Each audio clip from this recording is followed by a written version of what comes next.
আজ পূর্ণিমা, রাত পোহালেই দোল উৎসব। দেগঙ্গার রাধাগোবিন্দ মন্দিরে এক অনাবিল ভক্তিমার্গের চিত্র ফুটে উঠল বৃহস্পতিবার সন্ধ্যায়।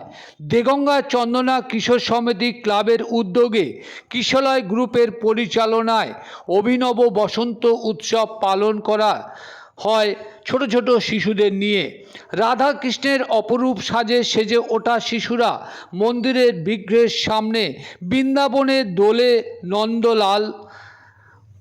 বাজে বাঁশি, বাজে কৃষ্ণের বাঁশি, এমনই নৃত্যে মন ছুঁয়ে যায় কৃষ্ণ ভাবামৃত উপস্থিত ভক্তগণের মধ্যে।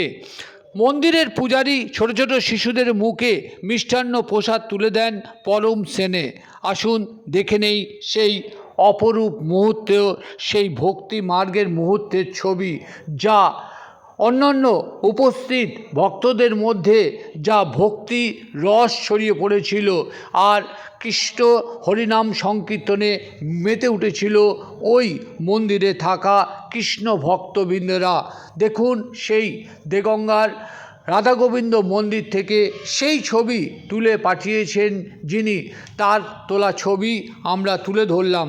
আর এই ছোট ছোট শিশুদের মুখে পরম সেনে মিষ্টান্ন প্রসাদ তুলে দিলেন ওই মন্দিরের পূজারী।